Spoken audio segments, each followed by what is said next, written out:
നമസ്കാരം, ഏവർക്കും lemon PSC കോച്ചിങ്ങിലേക്ക് സ്വാഗതം. ഇന്ന് നമ്മൾ പഠിക്കാൻ പോകുന്നത് നാഡീവ്യവസ്ഥയെക്കുറിച്ചാണ്. അതിനകത്ത് പറയുന്നത് നാഡീവ്യവസ്ഥയ്ക്കകത്ത് സുഷുമ്ന, മസ്തിഷ്കം, മസ്തിഷ്കത്തിലെ ഭാഗങ്ങൾ, അവയ്ക്കുണ്ടാകുന്ന രോഗങ്ങൾ, പിന്നെ ന്യൂറോണ്, അങ്ങനെയുള്ള കാര്യങ്ങളൊക്കെയാണ് നോക്കുന്നത്. ക്ലാസ്സിലേക്ക് കിടക്കാം. ഓക്കെ, ഒന്നാമതായിട്ട് നമ്മൾ നോക്കാൻ പോകുന്നത് ഇത് രണ്ട് പോയിൻ്റാണ്. എന്താണ് ഉദ്ദീപനം, എന്താണ് ഗ്രാഹികൾ.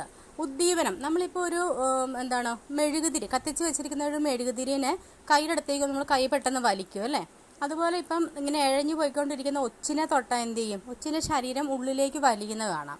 അപ്പം ഇങ്ങനെയൊക്കെ എന്ത് ചെയ്യുന്നു? ജീവികളൊക്കെ എന്താണ് ഓരോ പ്രവർത്തനങ്ങളോട് പ്രതികരിച്ചല്ലേ, ഇങ്ങനെയുള്ള പ്രതികരണങ്ങളെയാണ് ഉദ്ദീപനങ്ങൾ എന്ന് പറയുന്നത്. ഇങ്ങനെയുള്ള പ്രതികരണങ്ങൾക്ക് കാരണമാകുന്ന പ്രേരണകളെയാണ് ഉദ്ദീപനങ്ങൾ എന്ന് പറയുന്നത്.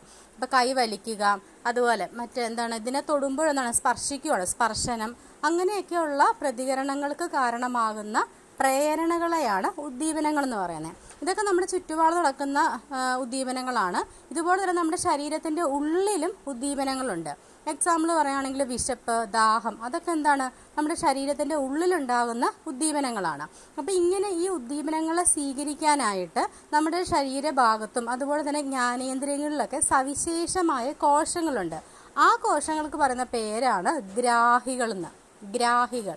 അപ്പോൾ ഈ ഉദ്ദീപനങ്ങളെ സ്വീകരിച്ച ശേഷം എന്ത് ചെയ്യുന്നു? ഉചിതമായ സന്ദേശങ്ങൾ രൂപപ്പെടുന്നു. അതിനുശേഷം ഈ സന്ദേശങ്ങൾ എവിടെ എത്തിക്കുന്നു? തലച്ചോറിലെത്തിക്കുന്നു. തലച്ചോറിലെത്തിക്കുന്നതോടുകൂടിയാണ് പ്രതികരണ പ്രവർത്തനങ്ങൾ ഉണ്ടാകുന്നത്. അപ്പോൾ ഇങ്ങനെയുള്ള പ്രവർത്തനങ്ങളെ നിയന്ത്രിക്കുകയും ഏകോപിപ്പിക്കുകയും ചെയ്യുന്ന വ്യവസ്ഥയാണ് നാഡീവ്യവസ്ഥ എന്ന് പറയുന്നത്. അപ്പോൾ ഉദ്ദീപനം എന്താണെന്ന് മനസ്സിലായില്ലേ? നമ്മളിപ്പോൾ എന്തെങ്കിലും ഒരു ചൂടുള്ള വസ്തുവിനെ തൊടുമ്പോൾ കൈ വലിക്കുന്നു, അതൊരു ഉദ്ദീപനമാണ്. അതായത് ആ പ്രതികരണത്തിന് കാരണമാകുന്ന പ്രേരണേനെയാണ് ഉദ്ദീപനം എന്ന് പറയുന്നത്. അപ്പോൾ ഉദ്ദീപനങ്ങൾ സ്വീകരിക്കാനായിട്ട് നമ്മുടെ ശരീരത്തിൽ പ്രത്യേകതരം സവിശേഷ കോശങ്ങളുണ്ട്. അവനെയാണ് ഗ്രാഹികൾ എന്ന് പറയുന്നത്. അപ്പോൾ ഗ്രാഹികളെ ഉദ്ദീപനങ്ങളെ സ്വീകരിച്ചതിന് ശേഷം അനുയോജ്യമായ സന്ദേശങ്ങളാക്കി മാറ്റുന്നു. ഈ സന്ദേശം എവിടെ എത്തിക്കുന്നു? തലച്ചോറിൽ എത്തിക്കുന്നു. അങ്ങനെയാണ് നമ്മൾ എന്ത് ചെയ്യുന്നത്? പ്രതികരണ പ്രവർത്തനങ്ങൾ നടക്കുന്നത്. അപ്പോൾ ഇങ്ങനെയുള്ള എല്ലാ പ്രവർത്തനങ്ങളെയും നിയന്ത്രിക്കുകയും ഏകോപിപ്പിക്കുകയും ചെയ്യുന്ന വ്യവസ്ഥയാണ് നാഡീവ്യവസ്ഥ എന്ന് പറയുന്നത്. ഇതൊരു പടം കാണിച്ചു. നാഡീവ്യവസ്ഥയുടെ പ്രധാന ഭാഗങ്ങളാണ് സുഷുമ്നയും മസ്തിഷ്കവും. ഇനി അത് ഓരോന്നും എങ്ങനെയൊക്കെയാണെന്നുള്ള കാര്യങ്ങൾ നമുക്ക് നോക്കാം. ഇനി അതിനകത്ത് ഈ നാഡീവ്യവസ്ഥയുടെ അടിസ്ഥാന നിർമ്മാണ ഘടകമാണ് നാഡീകോശം അഥവാ ന്യൂറോൺ. ചോദിച്ചിട്ടുണ്ട്, എന്താണ് നാഡീവ്യവസ്ഥയുടെ അടിസ്ഥാന നിർമ്മാണ ഘടകമാണ് നാഡീകോശം അല്ലെങ്കിൽ ന്യൂറോൺ എന്ന് പറയുന്നത്. മറ്റെല്ലാ കോശങ്ങളെയും പോലെ തന്നെ ഈ നാഡീകോശത്തിന് എന്തൊക്കെയുണ്ട്? ഒരു കോശസ്തരവും ഉണ്ട്, അതുപോലെ തന്നെ കോശദ്രവ്യവും ഉണ്ട്, ന്യൂക്ലിയസും ഉണ്ട്. പ്രധാനപ്പെട്ട ഭാഗങ്ങൾ മറ്റെല്ലാ കോശങ്ങളെയും പോലെ തന്നെയാണ്. ഓക്കെ, പിന്നെ നമ്മൾ അടുത്തത് പറയാൻ പോകുന്നത് ഒരു നാഡീകോശത്തിൻ്റെ ഘടനയും അതിൻ്റെ ധർമ്മവും എന്തൊക്കെയാണെന്നാണ് പറയാൻ പോകുന്നത്. നാഡീകോശത്തിൽ നമ്മൾ പറഞ്ഞു എന്തുണ്ട്? നടുക്കായിട്ട് ന്യൂക്ലിയസ് ഉണ്ട്, പിന്നെന്താണ് കോശദ്രവ്യമുണ്ട്, പിന്നെ അത് പൊതുവായിട്ട് പറയുന്ന കോശശരീരമുണ്ട്. അപ്പോൾ ഈ കോശശരീരത്തിൽ നിന്നും പുറത്തേക്ക് വരുന്ന ചെറിയ ശാഖകളുണ്ട്. അതിന് പറയുന്ന പേരാണ് ഡെൻഡ്രോൺ എന്ന് പറയും. ഡെൻഡ്രോൺ, കോശശരീരത്തിൽ നിന്നുള്ള നീളം കുറഞ്ഞ തന്തുവാണ് ഡെൻഡ്രോൺ. ഈ ഡെൻഡ്രോണിൻ്റെ അറ്റം ഇങ്ങനെ ശാഖകളായിട്ട് കാണപ്പെടുന്നു. അതിന് പറയുന്ന പേരാണ് ഡെൻഡ്രൈറ്റ്. ഡെൻഡ്രോണിൻ്റെ ശാഖകൾക്ക് പറയുന്ന പേരാണ് ഡെൻഡ്രൈറ്റ്. അപ്പോൾ ഈ ഡെൻഡ്രൈറ്റിൽ നിന്ന് ആവേഗങ്ങളെ കോശശരീരത്തിനുള്ളിലേക്ക് എത്തിക്കുന്നതാണ് ഈ ഡെൻഡ്രോൺ എന്ന് പറയുന്നത്. ഈ ഡെൻഡ്രൈറ്റ് എന്തായിരിക്കും ചെയ്യുന്നത്? തൊട്ടടുത്ത ന്യൂറോണിൽ നിന്ന് സന്ദേശങ്ങൾ സ്വീകരിക്കുന്ന ഭാഗമാണ് ഈ ഡെൻഡ്രൈറ്റ് എന്ന് പറയുന്നത്. അപ്പോൾ ഡെൻഡ്രോൺ എന്ന് പറഞ്ഞാൽ കോശശരീരത്തിൽ നിന്ന് പുറത്തേക്ക് വരുന്ന നീളം കുറഞ്ഞ തന്തുവാണ്. ആ ഡെൻഡ്രോണിൻ്റെ അറ്റം ഇങ്ങനെ ശാഖകളായിട്ട് കാണപ്പെടുന്നതിനാണ് ഡെൻഡ്രൈറ്റ് എന്ന് പറയുന്നത്. ഡെൻഡ്രൈറ്റ് ആണ് തൊട്ടടുത്ത ന്യൂറോണിൽ നിന്ന് സന്ദേശങ്ങൾ സ്വീകരിക്കുന്നത്.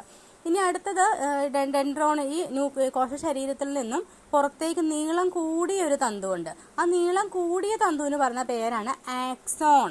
എന്താണ്? ആക്സോൺ. അപ്പോൾ കോശശരീരത്തിൽ നിന്നും ആവേഗങ്ങളെ പുറത്തേക്ക് സംവഹിക്കുന്നത് ഏതിലൂടെയാണ്? ഈ ആക്സോണിലൂടെയാണ്. ഇപ്പോൾ ഈ ആക്സോണിനെ പൊതിഞ്ഞിട്ട് എന്തുണ്ട്?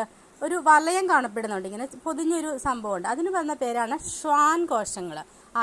ആക്സോണിനെ പൊതിഞ്ഞ് സംരക്ഷിക്കുന്ന കോശങ്ങളാണ് ഷ്വാൻ കോശങ്ങൾ എന്ന് പറയുന്നത്.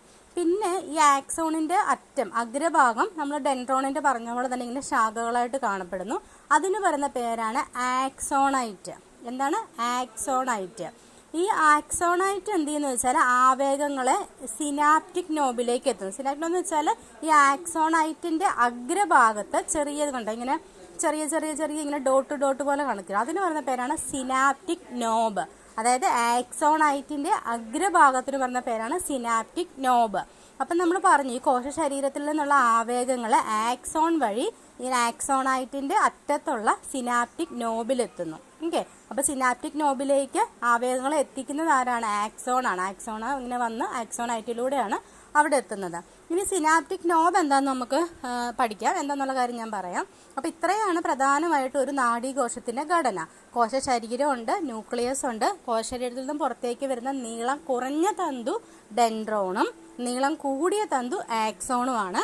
ഡെൻഡ്രോണിൻ്റെ അഗ്രഭാഗം ഇങ്ങനെ ശാഖകളായിട്ട് കാണപ്പെടുന്ന ഡെൻഡ്രൈറ്റ്. അത് നെക്സ്റ്റ് ന്യൂറോണിൻ്റെ സന്ദേശങ്ങളെ ഇതിൻ്റെ കോശ ശരീരത്തിലേക്ക് സ്വീകരിക്കുന്നു. ഇനി കോശ ശരീരത്തിൽ നിന്നും ആവേഗങ്ങളെ പുറത്തേക്ക് കൊണ്ടുവരുന്ന നീളം കൂടിയ തന്തുവാണ് ആക്സോൺ. ആക്സോണിൻ്റെ അഗ്രഭാഗം ശാഖകളായിട്ട് കാണപ്പെടുന്നതാണ് ആക്സോണൈറ്റ്. ആക്സോണിനെ ആവരണം ചെയ്ത് കാണപ്പെടുന്ന കോശമാണ് ഷ്വാൻ കോശങ്ങൾ. പിന്നെ ഈ ആക്സോണൈറ്റിൻ്റെ അഗ്രത്ത് ഇങ്ങനെ ചെറിയ നോബ് പോലെ കാണപ്പെടുന്നതാണ് സിനാപ്റ്റിക് നോബ് എന്ന് പറയുന്നത്. പിന്നെ ഇത് മൈലിൻ ഷീറ്റ് എന്താണെന്ന് വെച്ചിട്ടുണ്ടെങ്കിൽ നമ്മളിപ്പോൾ പറഞ്ഞു ഷ്വാൻ കോശങ്ങൾ പറഞ്ഞല്ലേ. ഈ ഷ്വാൻ കോശങ്ങൾ മൈലിൻ ഷീറ്റ് എന്ന് പറഞ്ഞാൽ നമ്മൾ പറഞ്ഞു ആക്സോണുകളെ പൊതിഞ്ഞിട്ട് എന്താണ് കൊഴുപ്പടങ്ങിയ ഒരു മൈലിൻ എന്ന സ്ഥലം ഇങ്ങനെ ആവരണം ചെയ്തിട്ടുണ്ട്. അതിന് പറയുന്ന പേരാണ് മൈലിൻ ഷീറ്റ്. ഈ ആക്സോണിനെ പൊതിഞ്ഞ് കാണപ്പെടുന്ന ഒരു കൊഴുപ്പടങ്ങിയ ഒരു വലയം, അതിനാണ് എന്താണ് മൈലിൻ ഷീറ്റ് എന്ന് പറയുന്നത്. ഓക്കെ, മൈലിൻ ഷീറ്റിൻ്റെയാണ് ഇപ്പുറത്തെ കാണിച്ചിരിക്കുന്നത്. അപ്പോൾ ഒരു കൂട്ടം ആക്സോണുകൾ ചേരുന്നതാണ് നാഡി എന്ന് പറയുന്നത്. നാഡി ഇവയിൽ ഈ മൈലിൻ ഷീറ്റ് ഉണ്ടാക്കിയിരിക്കുന്നത് നമ്മൾ നേരത്തെ പറഞ്ഞ ആ ഷ്വാൻ കോശങ്ങൾ കൊണ്ടാണ് മൈലിൻ ഷീറ്റ് ഉണ്ടാക്കിയിരിക്കുന്നത്. അപ്പോൾ മസ്തിഷ്കത്തിലെയും അതുപോലെ സുഷിമ്നയിലെയും മൈലിൻ ഷീറ്റ് ഓൾഗോ ഡെൻഡ്രോസൈറ്റുകൾ എന്നറിയപ്പെടുന്ന സവിശേഷ കോശങ്ങളാലാണ്. ചോദിച്ചിട്ടുണ്ട് എവിടെയാണ് ഓൾഗോ ഡെൻഡ്രോസൈറ്റുകൾ കാണപ്പെടുന്നത്? എവിടെയാണ്? മൈലിൻ ഷീറ്റിലാണ്. അതായത് മസ്തിഷ്കത്തിലെയും സുഷിമ്നയിലെയും മൈലിൻ ഷീറ്റ് നിർമ്മിച്ചിരിക്കപ്പെട്ടിരുന്ന സവിശേഷ കോശങ്ങളാണ് ഒളിഗോ ഡെൻഡ്രോസൈറ്റുകൾ. ഈ മൈലിൻ ഷീറ്റിന് നല്ല തിളങ്ങുന്ന വെള്ള നിറമാണ്.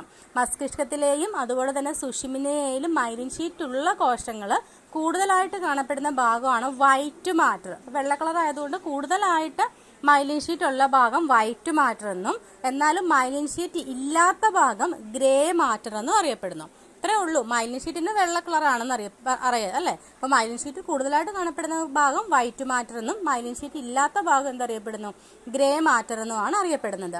അപ്പോൾ ഈ ആക്സോൺ പോട്ടെ, മൈലിൻ ഷീറ്റിൻ്റെ പ്രധാന ധർമ്മം എന്താണെന്ന് ചോദിച്ചാൽ ആക്സോണിന് പോഷക ഘടകങ്ങൾ, ഓക്സിജൻ തുടങ്ങിയവ നൽകുക, അതുപോലെ തന്നെ ആക്സോണിൽ കൂടെയുള്ള ആവേഗങ്ങളുടെ വേഗത വർദ്ധിപ്പിക്കുക, വൈദ്യുത ഇൻസുലേറ്ററായി വർത്തിക്കുക, ഭാഗ്യക്ഷതങ്ങളിൽ നിന്നും ആക്സോണിനെ സംരക്ഷിക്കുക. ഇതൊക്കെയാണ് ഈ മൈലിൻ ഷീറ്റിൻ്റെ പ്രധാന ധർമ്മം.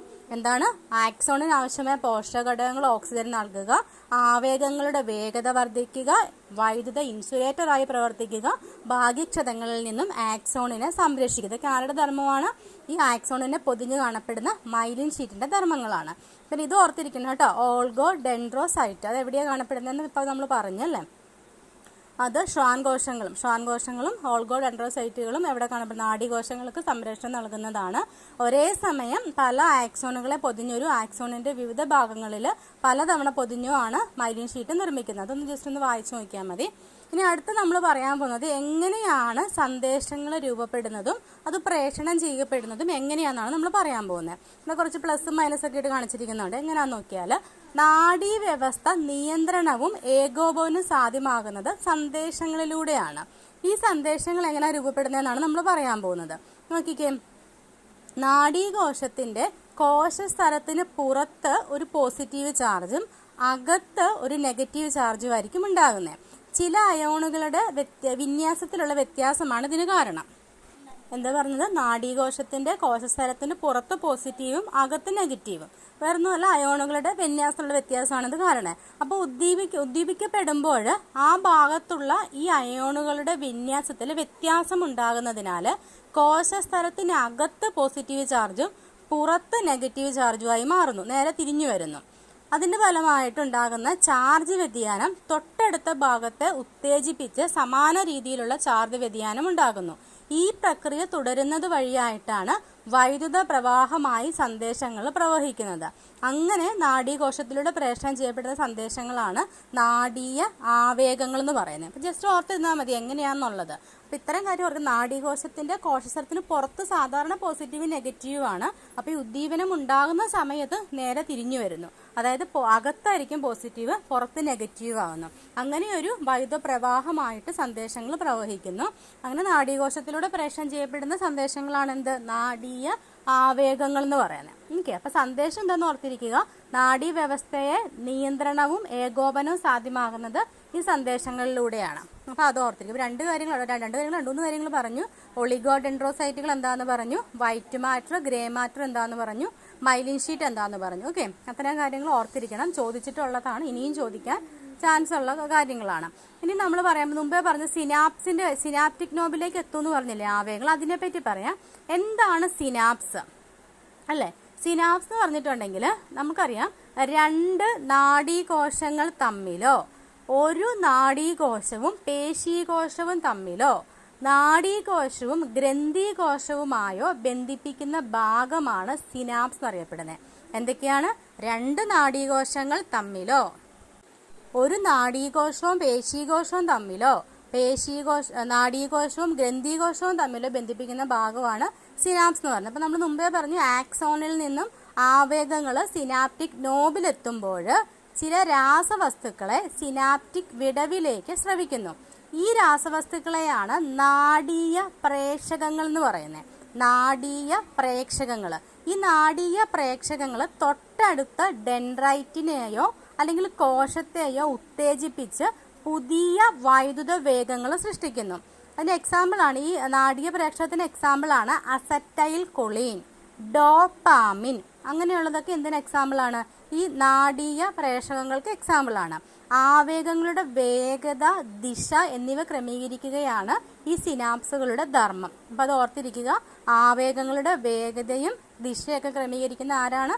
സിനാപ്സ് ആണ്. അപ്പോൾ സിനാപ്സ് എന്താണെന്ന് മനസ്സിലായില്ലേ? അതായത് സിനാപ്റ്റിക് നോബും രണ്ട് നാഡീയ കോശം ഇരിക്കുവാണെങ്കിൽ ഒരെണ്ണത്തിന് സിനാപ്റ്റിക് നോബിൽ നിന്നും നോബിൻ്റെ അറ്റത്ത് എത്തുമ്പോഴത്തേനും എന്ത് പറ്റുന്നു? ആ സിനാപ്റ്റിക് നോബിൻ്റെ ആ വിടവിലേക്ക് ഒരു നാഡീയ പ്രേഷകം സ്രവിക്കപ്പെടുന്നു. ഈ നാഡീയ പ്രേഷകം തൊട്ടടുത്ത ന്യൂറോണിൻ്റെ ഡെൻഡ്രൈറ്റിനെ ഉത്തേജിപ്പിക്കുന്നു. അങ്ങനെയാണ് ഈ ആവേഗങ്ങൾ കടന്നു പോയിക്കൊണ്ടിരിക്കുന്നത്. അപ്പോൾ സിനാപ്സ് എന്താണെന്ന് ഓർത്തിരിക്കുക, നാഡീയ പ്രേക്ഷകം എന്താണെന്ന് ഓർത്തിരിക്കുക, എക്സാമ്പിൾ എന്താണെന്ന് ഓർത്തിരിക്കുക. ചോദിച്ചിട്ടുണ്ട് കേട്ടോ, സിനാപ്റ്റിക് നോബും അതുപോലെ സിനാപ്സ് എന്താണെന്നും നാഡീയ പ്രേക്ഷകങ്ങൾ എന്താണെന്നൊക്കെ ചോദിച്ചിട്ടുള്ളതാണ്. അപ്പോൾ അത് ഓർത്തിരിക്കുക. അത്രയേ ഉള്ളൂ സംഭവം. അപ്പോൾ കണ്ടോ, എന്തൊക്കെ താഴെ കൊടുത്തിരിക്കുന്നുണ്ട്? നാഡീകോശം, പേശീകോശം, ഗ്രന്ഥികോശം. ഇവിടെയൊക്കെയാണ് എന്ത് കാണപ്പെടുന്നത്? സിനാപ്സ് കാണപ്പെടുന്നത്. നമ്മൾ പറഞ്ഞില്ലേ, നാഡീകോശങ്ങൾ തമ്മിലോ നാഡീകോശവും പേശീകോശവും തമ്മിലോ നാഡീകോശവും ഗ്രന്ഥികോശവും തമ്മിലോ ബന്ധിപ്പിക്കുന്ന ഭാഗമാണ് എന്ത്? സിനാപ്സ് എന്ന് അറിയപ്പെടുന്നത്. ഓക്കെ, ഇനി അടുത്തൊരു പോയിന്റ്, വിവിധ തരത്തിലുള്ള നാഡീകോശങ്ങളുണ്ട്. അതായത് സന്ദേശ ദിശയ്ക്കനുസരിച്ച് നാഡീകോശങ്ങളെ സംവേദ നാഡീകോശമെന്നും പ്രേരക നാഡീകോശമെന്നും തരംതിരിക്കാം. വേറൊന്നുമില്ല, മസ്തിഷ്കത്തിലേക്കും സുഷിമ്നിയിലേക്കും സന്ദേശങ്ങളെ വഹിക്കുന്ന കോശങ്ങളാണ് സംവേദ നാഡീകോശങ്ങൾ. അങ്ങോട്ട് എത്തിക്കുന്ന മസ്തിഷ്കത്തിലേക്കും സുഷിമ്നിയിലേക്കും സന്ദേശങ്ങളെ എത്തിക്കുന്ന നാഡീകോശങ്ങളാണ് സംവേദ നാഡീകോശങ്ങൾ. ഇനി അവിടെ നിന്നും, അതായത് മസ്തിഷ്കത്തിൽ നിന്നും സുഷുമ്നയിൽ നിന്നും സന്ദേശങ്ങളെ വിവിധ അവയവങ്ങളിലേക്ക് എത്തിക്കുന്നതാണ് ആര്? പ്രേരക നാഡീകോശം എന്ന് പറയുന്നത്. മനസ്സിലായോ? ഇപ്പോൾ ഒരു അവയവങ്ങളിൽ എന്തെങ്കിലും ഒരു ഉദ്ദീപനം ഉണ്ടായാൽ അവയെ മസ്തിഷ്കത്തിലോ സുഷുമ്നയിലോ എത്തിക്കുന്നത് സംവേദ നാഡീകോശങ്ങളും, ഇനി മസ്തിഷ്കത്തിൽ നിന്ന് അതിൻ്റെ പ്രതികരണങ്ങൾ അവയവങ്ങളിൽ എത്തിക്കുന്നതാണ് പ്രേരക നാഡീകോശങ്ങളും.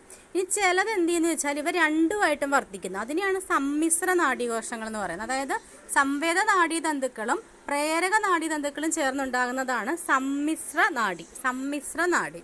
ഓക്കെ, അപ്പോൾ ആ ഒരു പടം കൊടുത്തിരിക്കുന്നതുണ്ടോ? നാഡീകോശത്തിൻ്റെ ഒരു പടമാണ് കൊടുത്തിരിക്കുന്നത്. നാഡിയുടെ ഛേദം വിച്ഛേദിക്കുമ്പോഴാണ് ആക്സോൺ കണ്ടോ. പിന്നെ എന്താണ്? യോജക കലകളൊക്കെ കാണിച്ചിരിക്കുന്നുണ്ടോ. അപ്പോൾ സംവേദനാഡി എന്താണ്? അതിൻ്റെ ധർമ്മമാണ് പറഞ്ഞത്. പ്രേരകനാഡി നമ്മളിപ്പോൾ പറഞ്ഞ കാര്യം തന്നെ എന്താണെന്ന് പറഞ്ഞു. രണ്ടും കൂടി ഒരുമിച്ച് ചേരുന്നതിന് പറഞ്ഞ പേരാണ് സമ്മിശ്ര നാഡി. സംവേദനാഡി ഉണ്ടായേക്കുന്ന സംവേദനാഡി തന്തുക്കൾ ചേർന്നും പ്രേരകനാഡി ഉണ്ടായിരിക്കുന്നത് പ്രേരക നാഡീ തന്തുക്കൾ ചേർന്നും സമ്മിശ്ര നാഡി ഉണ്ടായിരിക്കുന്നത് സംവേദ നാഡീ തന്തുക്കളും പ്രേരക നാഡീ തന്തുക്കളും ചേർന്നാണ് എന്തുണ്ടായിരിക്കുന്നത്?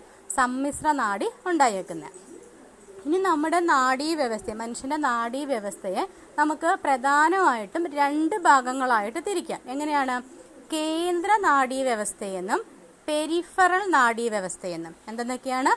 കേന്ദ്ര നാഡീവ്യവസ്ഥയെന്നും പെരിഫറൽ നാഡീവ്യവസ്ഥയെന്നും. കേന്ദ്ര നാഡീവ്യവസ്ഥയ്ക്കകത്ത് വരുന്നതാണ് മസ്തിഷ്കവും സുഷുമ്നയും. കേന്ദ്ര നാഡീവ്യവസ്ഥയ്ക്കകത്ത് 2 കാര്യങ്ങളാണ് വരുന്നത്. എന്തൊക്കെയാണ്? മസ്തിഷ്കവും സുഷുമ്നയും. ഇനി പെരിഫറൽ നാഡീവ്യവസ്ഥയ്ക്കകത്ത് വരുന്നത് 12 ജോഡി ശിരോനാഡികളും 31 ജോഡി സുഷുമ്ന നാഡികളും ചേരുന്നതാണ് പെരിഫറൽ നാഡീവ്യവസ്ഥ. അപ്പോൾ നമ്മൾ 2 കാര്യങ്ങളാണ് പറഞ്ഞത്. നമുക്ക് നാഡീവ്യവസ്ഥയെ 2 ആയിട്ട് തിരിക്കാം. കേന്ദ്ര നാഡീവ്യവസ്ഥയെന്നും പെരിഫറൽ നാഡീവ്യവസ്ഥയെന്നും. കേന്ദ്ര നാഡീവ്യവസ്ഥയ്ക്കകത്ത് 2 കാര്യങ്ങളാണ് മസ്തിഷ്കവും സുഷുമ്നയും. പെരിഫറൽ നാഡീവ്യവസ്ഥയ്ക്കകത്ത് 12 ജോഡി ശിരോനാഡികളും 31 ജോഡി സുഷുമ്ന നാഡികളും ചേരുന്നതാണ് എന്ത്? പെരിഫറൽ നാഡീവ്യവസ്ഥ എന്ന് പറയുന്നത്. നിങ്ങൾക്ക് എത്രയും ക്ലിയർ ആയല്ലോ? അപ്പോൾ ഓർത്തിരിക്കുക, ശിരോനാഡികൾ 12 എണ്ണമാണ്, സുഷുമ്ന നാഡികൾ 31 എണ്ണമാണ്. ഇനി നമുക്ക് ഈ കേന്ദ്ര നാഡീവ്യവസ്ഥയിൽ മസ്തിഷ്കത്തിനെ കുറിച്ച് കൂടുതലായിട്ട് പഠിക്കാം. മസ്തിഷ്കം എന്ന് പറഞ്ഞാൽ എന്താണ്? നാഡീവ്യവസ്ഥയുടെ കേന്ദ്രമാണ് മസ്തിഷ്കം എന്നറിയപ്പെടുന്നത്. ഈ മസ്തിഷ്കത്തെ പൊതിഞ്ഞ് സൂക്ഷിക്കുന്നത്, എങ്ങനെയാണ് സംരക്ഷിക്കപ്പെടുന്നതെന്ന് നോക്കാം. തലയോട്ടിക്കുള്ളിലാണ് മസ്തിഷ്കം സംരക്ഷിക്കപ്പെടുന്നത്. മസ്തിഷ്കത്തെ പൊതിഞ്ഞ് 3 സ്തര പാളിയുള്ള മെനിഞ്ചസ് എന്ന ആവരണമുണ്ട്. എന്താണ് മെനിഞ്ചസ്? എത്ര പാളിയാന്ന് ഓർത്തുകൊണ്ട് 3 സ്തര പാളിയുള്ള മെനിഞ്ചസ് എന്ന ആവരണം കൊണ്ട് മസ്തിഷ്കത്തെ പൊതിഞ്ഞിരിക്കുന്നു. ഈ മെനിഞ്ചസിൻ്റെ ആന്തരപാളികൾക്കിടയിലും അതുപോലെ തന്നെ മസ്തിഷ്ക അറകളിലും നിറഞ്ഞിരിക്കുന്ന ഒരു ദ്രാവകമുണ്ട്. അതാണ് സെറിബ്രോസ്പൈനൽ ദ്രവം. എന്താണ്? സെറിബ്രോസ്പൈനൽ ദ്രവം. അപ്പോൾ മസ്തിഷ്കം സംരക്ഷിക്കുന്ന തലയോട്ടിനുള്ളിലാണ്. അതുപോലെ അതിനെ പൊതിഞ്ഞ് സംരക്ഷിക്കുന്ന 3 സ്തര പാളിയാണ് മെനിഞ്ചസ്. മെനിഞ്ചസിൻ്റെ അറകളിലും അതുപോലെ തന്നെ ഈ മെനിഞ്ചസിൻ്റെ ആന്തരപാളികളും നിറഞ്ഞിരിക്കുന്ന ദ്രവമാണ് സെറിബ്രോസ്പൈനൽ ദ്രവം. ഈ സെറിബ്രോസ്പൈനൽ ദ്രവം എന്ന് വെച്ചാൽ രക്തത്തിൽ നിന്ന് രൂപപ്പെടുന്ന സെറിബ്രോസ്പൈനൽ ദ്രവം തിരികെ രക്തത്തിലേക്ക് ആഗിരണം ചെയ്യപ്പെടുകയും ചെയ്യുന്നുണ്ട്. അപ്പം ഈ മസ്തിഷ്ക കലകൾക്ക് ആവശ്യമായ പോഷകങ്ങൾ, ഓക്സിജൻ നൽകുകയും അതുപോലെ തന്നെ മസ്തിഷ്കത്തിനുള്ളിലെ മർദ്ദം ക്രമീകരിക്കുകയും പിന്നെ ഭാഗ്യക്ഷതങ്ങളിൽ നിന്നൊക്കെ മസ്തിഷ്കത്തെ സംരക്ഷിക്കുന്നതൊക്കെ ആരാണ്?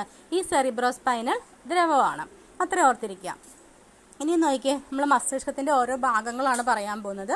ഒന്നാമതാണ് സെറിബ്രം, അല്ലേ? എന്താ സെറിബ്രത്തിനെ പറ്റി അറിയാവുന്നേ? മസ്തിഷ്കത്തിലെ ഏറ്റവും വലിയ ഭാഗമാണ് സെറിബ്രം എന്ന് പറയുന്നത്. ധാരാളം ചുളിവുകളും മടക്കുകളും കാണപ്പെടുന്നു. സെറിബ്രത്തിൻ്റെ ചാരനിറത്തിലുള്ള പുറം ഭാഗത്തെ കോർട്ടെക്സ് എന്നും വെളുത്ത നിറമുള്ള ഉൾഭാഗത്തെ മെഡുല്ല എന്നും പറയുന്നു. ഇനി ചിന്ത, ബുദ്ധി, ഓർമ്മ, ഭാവന എന്നിവയുടെയൊക്കെ കേന്ദ്രമാണ് സെറിബ്രം. ഇന്ദ്രിയ അനുഭവങ്ങൾ ഉളവാക്കുന്നു. ഐച്ഛിക പ്രവർത്തനങ്ങളെ, ഐച്ഛിക ചലനങ്ങളെ നിയന്ത്രിക്കുന്നു. അപ്പം ഇത്രയും കാര്യങ്ങളാണ് സെറിബ്രത്തെ പറ്റി പറയേണ്ടത്. ഒരു പോയിന്റ് പോലും കളയാൻ പാടില്ല. ഇതേപോലെ തന്നെ സെയിം സെൻറ്റൻസ് തന്നെ PSC ചോദിച്ചിട്ടുണ്ട്. അപ്പോൾ സെറിബ്രം എന്ന് പറഞ്ഞാൽ മസ്തിഷ്കത്തിലെ ഏറ്റവും വലിയ ഭാഗം, ധാരാളം ചുളിവുകളും മടക്കുകളും കാണപ്പെടുന്നു. ചാരനിറത്തിലുള്ള പുറംഭാഗം കോർട്ടെക്സും വെളുത്ത നിറമുള്ള ഉൾഭാഗം മെഡുല്ലയും ഇന്ദ്രിയ അനുഭവങ്ങൾ, ചിന്ത, ബുദ്ധി, ഓർമ്മ, ഭാവന അങ്ങനെയവയുടെയൊക്കെ കേന്ദ്രമാണ്. ഐച്ഛിക ചലനങ്ങളെ നിയന്ത്രിക്കുന്നു. ഇനി അടുത്തതാണ് സെറിബെല്ലം. സെറിബെല്ലം എന്താണ്? മസ്തിഷ്കത്തിലെ 2ാമത്തെ വലിയ, സെറിബ്രമാണ് ഏറ്റവും വലുത്, അത് കഴിഞ്ഞിട്ടുള്ളതാണ് സെറിബെല്ലം എന്ന് പറയുന്നത്. അതുപോലെ തന്നെ സെറിബെല്ലം അറിയപ്പെടുന്നത് എന്താണ്? ലിറ്റിൽ ബ്രെയിൻ എന്നറിയപ്പെടുന്നു. സെറിബ്രത്തിനു പിന്നിൽ താഴെ 2 ദളങ്ങളായിട്ടാണ് സെറിബെല്ലം കാണപ്പെടുന്നത്. ചുളിവുകളും ചാലുകളും ഉണ്ട്. പേശി പ്രവർത്തനങ്ങളെ ഏകോപിപ്പിച്ച് ശരീരത്തിൻ്റെ തുലന നില പരിപാലിക്കുന്നു. എന്താണ് പറഞ്ഞത്? മസ്തിഷ്കത്തിലെ 2ാമത്തെ വലിയ ഭാഗമാണ്. സെറിബ്രത്തിനു താഴെ 2 ദളങ്ങളായിട്ട് കാണപ്പെടുന്നു. പേശി പ്രവർത്തനങ്ങളെ ഏകോപിപ്പിച്ച് ശരീരത്തിൻ്റെ തുലന നില പരിപാലിക്കുന്നതാണ് സെറിബെല്ലം. ഇനി അടുത്തതാണ് തലാമസ്. തലാമസും ഈ സെറിബ്രത്തിന് തൊട്ട് താഴെയായിട്ട് തന്നെ കാണപ്പെടുന്നു. സെറിബ്രത്തിലേക്കും സെറിബ്രത്തിൽ നിന്നുമുള്ള ആവേഗങ്ങളുടെ പുനഃപ്രസരണ കേന്ദ്രമാണ് തലാമസ്.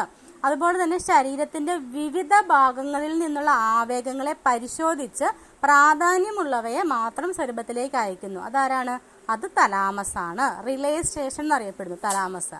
ഇനി അടുത്തതാണ് മെഡുല്ല ഒബ്ലാങ്കേറ്റ. അതും സെറിബ്രത്തിന് ചുവടെ സെറിബെല്ലത്തോട് ചേർന്ന് ദണ്ഡാകൃതിയിൽ കാണപ്പെടുന്നതാണ് മെഡുല്ല ഒബ്ലാങ്കേറ്റ. അതെങ്ങനെയാണ്? അനൈച്ഛിക പ്രവർത്തനങ്ങൾ, നമുക്ക് നിയന്ത്രിക്കാൻ പറ്റാത്തത്, അതായത് ഹൃദയസ്പന്ദനം, ശ്വാസോച്ഛ്വാസം, അങ്ങനെയുള്ള അനൈച്ഛിക പ്രവർത്തനങ്ങളെ നിയന്ത്രിക്കുന്ന ആരാണ്? മെഡുല്ല ഒബ്ലാങ്കേറ്റയാണ്. മെഡുല്ല ഒബ്ലാങ്കേറ്റയാണ് അനൈച്ഛിക പ്രവർത്തനങ്ങളെ. ഇനി അടുത്തതാണ് ഹൈപ്പോ തലാമസ്. തലാമസിന്റെ തൊട്ട് താഴെയായിട്ട് കാണപ്പെടുന്ന ഭാഗമാണ് ഹൈപ്പോ തലാമസ്. ആന്തര സമസ്ഥിതി പരിപാലിക്കുന്നതിൽ പ്രധാന പങ്ക് വഹിക്കുന്നു. നമ്മൾ വിശപ്പ്, ദാഹം അങ്ങനെയുള്ളതൊക്കെ അറിയപ്പെടുന്ന അങ്ങനെയുള്ളതിനെയൊക്കെ നിയന്ത്രിക്കുന്ന ആരാണ്? ഹൈപ്പോ തലാമസ് ആണ്. ഓക്കെ, അപ്പോൾ അത്രയാണ് പ്രധാനമായിട്ടും മസ്തിഷ്കത്തിൻ്റെ ഘടനയും ധർമ്മവും. ഇതെല്ലാം പഠിക്കണം, ഒരു പോയിന്റ് പോലും കളയാൻ പറ്റില്ല. ഇങ്ങനെ തന്നെ PSC കഴിഞ്ഞൊരു VOൻ്റെ പരീക്ഷയ്ക്ക് ചോദിച്ചതാണ്. മസ്തിഷ്കത്തിൻ്റെ പിന്നിൽ താഴെ 2 ദളങ്ങളായി കാണപ്പെടുന്ന ഭാഗം ഏതാണ്? സെറിബെല്ലമാണ്. നമുക്ക് ഭയങ്കര കൺഫ്യൂഷനാവും. ഈ ഒറ്റ പോയിന്റ് മാത്രമേ തന്നിട്ടുള്ളൂ. അപ്പോൾ എല്ലാം സെറിബ്രത്തിന് താഴെയാണ്. പക്ഷെ നമ്മൾ അതിൽ നിന്ന് മനസ്സിലാക്കേണ്ടത് 2 ദളങ്ങളായിട്ട് കാണപ്പെടുന്നത് സെറിബെല്ലം മാത്രമേ ഉള്ളൂ. അപ്പോൾ അങ്ങനെ PSC ചോദിക്കും. അപ്പോൾ അങ്ങനെ കറക്റ്റായിട്ട് അങ്ങനെ തന്നെ പഠിക്കുക കേട്ടോ. ഓരോ പോയിന്റും അങ്ങനെ തന്നെ എഴുതി പഠിക്കുക. അപ്പോൾ നമ്മൾ കേന്ദ്ര നാഡീവ്യവസ്ഥയിൽ ഒരെണ്ണം പറഞ്ഞു, മസ്തിഷ്കത്തെ പറ്റി പറഞ്ഞു. ഇനി അടുത്തതാണ് സുഷുമ്ന. സുഷുമ്ന എന്ന് പറഞ്ഞാൽ നമ്മളിപ്പോൾ പറഞ്ഞ മെഡുല്ല ഒബ്ലാങ്കേറ്റ ഇല്ലേ, മെഡുല്ല ഒബ്ലാങ്കേറ്റയ്ക്ക് തുടർച്ചയായിട്ട് കാണപ്പെടുന്ന ഭാഗമാണ് സുഷുമ്ന എന്ന് പറയുന്നത്. ഈ സുഷുമ്ന നട്ടെല്ലിൻ്റെ ഉള്ളിലാണ് സംരക്ഷിക്കപ്പെട്ടിരിക്കുന്നത്. ഈ മസ്തിഷ്കത്തെ ആവരണം ചെയ്തിരിക്കുന്നത് പോലെ തന്നെ സുഷുമ്നയെയും മെനിഞ്ചസ് കൊണ്ട് ആവരണം ചെയ്തിട്ടുണ്ട്. സുഷുമ്നയുടെ ഉള്ളിലെ സെൻട്രൽ കനാൽ എന്ന ചാലിലും എന്തുണ്ട്? സെറിബ്രോസ്പൈൻ. നമ്മൾ അവിടെ പറഞ്ഞില്ലേ, സെറിബ്രോസ്പൈനൽ ദ്രവമുണ്ട്.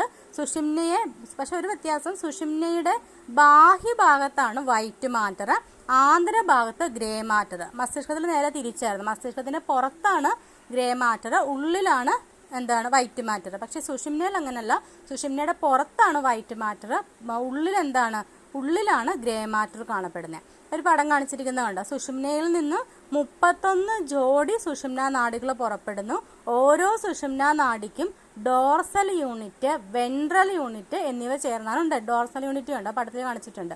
ഡോർസൽ യൂണിറ്റ് വെൻട്രൽ യൂണിറ്റും ചേർന്നാണ് എന്തുണ്ടാകുന്നത്? സുഷുമ്ന നാഡി ഉണ്ടാകുന്നത്. സംവേദ ആവേഗങ്ങൾ ഡോർസൽ യൂണിറ്റിലൂടെ സുഷുമ്നയിലേക്കും പ്രേരക ആവേഗങ്ങൾ വെൻട്രൽ യൂണിറ്റിലൂടെ പുറത്തേക്കും പ്രവഹിക്കുന്നു. രണ്ടിന്റെ ഫംഗ്ഷൻ മനസ്സിലായില്ലേ? അതായത് സംവേദ ആവേഗങ്ങൾ ഇതിലൂടെയാണ്, ഡോർസൽ യൂണിറ്റിലൂടെയാണ് സുഷുമ്നയിലേക്ക് എത്തുന്നത്. പ്രേരക ആവേഗങ്ങൾ വെൻട്രൽ റൂട്ടിലൂടെയാണ് പുറത്തേക്ക് പ്രവഹിക്കുന്നത്. അപ്പോൾ ശരീരത്തിന്റെ വിവിധ ഭാഗങ്ങളിൽ നിന്നുള്ള ആവേഗങ്ങളെ മസ്തിഷ്കത്തിലേക്കും തിരിച്ചും പ്രേഷണം ചെയ്യപ്പെടുന്നു. അതുപോലെ തന്നെ നടത്തം, ഓട്ടം തുടങ്ങിയ പ്രവർത്തനങ്ങളിൽ ആവർത്തന ചലം ഏകോപിപ്പിക്കുന്നത് ആരാണ്? സുഷുമ്നയാണ്. അതൊരു മെയിൻ പോയിന്റ് ആണ്, ഒന്ന് നോട്ട് ചെയ്ത് വെച്ചോണം, ചോദിക്കാൻ ചാൻസ് ഉണ്ട്. നടത്തം, ഓട്ടം എന്നീ പ്രവർത്തനങ്ങളിലെ ആവർത്തന ചലനം ഏകോപിപ്പിക്കുന്ന ആരാണ്? സുഷുമ്നയാണ്. അപ്പോൾ ഒരു നവജാത ശിശുവിൻ്റെ സുഷുമ്നയുടെ നട്ടെല്ലിൻ്റെ താഴെ അഗ്രം വരെ നീണ്ടു കിടക്കും. നല്ല നീളമുണ്ട്. പക്ഷെ നമ്മൾ മുതിർന്നവരുടെ നട്ടെല്ലിൻ്റെ മധ്യഭാഗം വരെ മാത്രമല്ലേ കാണുന്നുള്ളൂ. അപ്പം നട്ടെല്ല് വളരുന്നതിനനുസരിച്ച് സുഷുമ്ന എന്ത് ചെയ്യുന്നില്ല? വളരുന്നില്ല. അതാണ് അതിന് കാരണം. സുഷുമ്ന നമ്മുടെ നട്ടെല്ല് വളരുന്നതിനനുസരിച്ച് സുഷുമ്ന വളരുന്നില്ല. അപ്പോൾ അത്രയും കാര്യങ്ങൾ ഓർത്തിരിക്കുക. ഇപ്പോൾ അവിടെ ഓർത്തിരിക്കുക, ഡോർസൽ റൂട്ടും വെൻട്രൽ യൂണിറ്റും എന്താണെന്ന് ഓർത്തിരിക്കുക. ഗ്രേ മാറ്റർ ഉള്ളിലാണ്, വൈറ്റ് മാറ്ററാണ് പുറത്ത്. അതാണ് അതിൽ നിന്നുള്ള വ്യത്യാസം. ബാക്കിയൊക്കെ ഏകദേശം അതുപോലെ തന്നെയാണ്. ഓക്കെ, ഇനി അടുത്ത് നമ്മൾ പറയാൻ പോകുന്നത് റിഫ്ലക്സ് പ്രവർത്തനത്തെ പറ്റിയാണ്. എന്താണ് റിഫ്ലക്സ് പ്രവർത്തനം? നമ്മൾ മുമ്പേ പറഞ്ഞു, നമ്മളൊരു കത്തിച്ച് വെച്ചിരുന്ന മെഴുകുതിരിയുടെ അടുത്ത് നമ്മൾ കൈ കൊണ്ടുവന്ന് പെട്ടെന്ന് വലിക്കുമെന്ന് പറഞ്ഞല്ലേ. അപ്പം അങ്ങനെ നമ്മുടെ ഇച്ഛാനുസരണമല്ലാതെ ഉദ്ദീപനങ്ങൾക്കനുസരിച്ച് ആകസ്മികമായി നടക്കുന്ന പ്രതികരണങ്ങളെയാണ് നമ്മൾ അറിയാണ്ട് കൈ വലിച്ചു പോവുകയാണ് അല്ലേ. നമുക്കറിയാം ചൂടാന്നറിയാം, പക്ഷെ നമ്മൾ കൈ കൊണ്ടുവന്നാൽ നമ്മൾ പെട്ടെന്ന് കൈ വലിച്ചു പോവും അല്ലേ. നമുക്ക് പെട്ടെന്ന് നടക്കുന്നതാണ്, നമ്മുടെ ഇച്ഛയ്ക്കനുസരിച്ചല്ലാതെ ഉദ്ദീപനങ്ങൾക്കനുസരിച്ച് ആകസ്മികമായിട്ട് നടക്കുന്ന പ്രവർത്തനമാണ്. അങ്ങനെയുള്ളതിനെയാണ് റിഫ്ലക്സ് പ്രവർത്തനം എന്ന് പറയുന്നത്. നമ്മൾ ബോധപൂർവമല്ലാത്ത പ്രതികരണങ്ങൾ. ഓക്കെ, അതിൻ്റെ ഒരു പടമാണ് കൊടുത്തിരിക്കുന്നത്. എങ്ങനെയാണെന്ന് നോക്കിയേ. അതേ മെഴുകുതിരി കത്തിച്ച് വെച്ചേക്കുവാണ്, നമ്മൾ അതിൻ്റെ അറ്റത്തേക്ക് കൈ കൊണ്ടില്ലുവാണ്. അപ്പോൾ എന്ത് ചെയ്യുന്നു? കയ്യിലുള്ള ഗ്രാഹികൾ ആവേഗങ്ങൾ രൂപപ്പെടുത്തുന്നു. കൈയുടെ വിരലിൻ്റെ അറ്റത്തുള്ള ഗ്രാഹികളിൽ എന്തുണ്ട്? ആവേഗങ്ങൾ രൂപപ്പെടുത്തുന്നു. ആ ആവേഗങ്ങളെ സംവേദനാഡി എവിടെ എത്തിക്കുന്നു? സുഷുമ്നയിൽ എത്തിക്കുന്നു. കണ്ട സുഷുമ്നയിൽ ആ ആവേഗങ്ങൾ എവിടെ എത്തിക്കുന്നു? സുഷുമ്നയിൽ എത്തിക്കുന്നു. സുഷുമ്നയിൽ എത്തിക്കഴിയുമ്പോഴത്തേനും അവിടെ ഇന്റർ ന്യൂറോൺ എന്ന് പറഞ്ഞൊരു സംഭവമുണ്ട്. അതായത് ഈ സംവേദ നാഡിയും പ്രേരക നാഡിയും തമ്മിൽ ബന്ധിപ്പിക്കുന്ന നാഡീകോശമാണ് ഇന്റർ ന്യൂറോൺ എന്ന് പറയുന്നത്. അപ്പോൾ ഈ സംവേദനാഡി കൊണ്ടുവന്ന ആവേഗങ്ങൾക്കനുസൃതമായിട്ട് വേഗത്തിലുള്ള പ്രതികരണ നിർദ്ദേശങ്ങൾ അവിടെ രൂപപ്പെടുന്നു, ഈ ഇന്റർ ന്യൂറോൺ രൂപപ്പെടുന്നു. എന്നിട്ട് ആ പ്രതികരണം പ്രേരക നാഡി വഴി സുഷുമ്നയിൽ നിന്നും നമ്മുടെ ആ കൈവിരലിന്റെ ഭാഗത്തേക്ക് എത്തുന്നു. ആ എത്തുമ്പോഴാണ് നമ്മൾ എന്ത് ചെയ്യുന്നത്? കൈ വലിക്കുന്നത്. കണ്ടോ?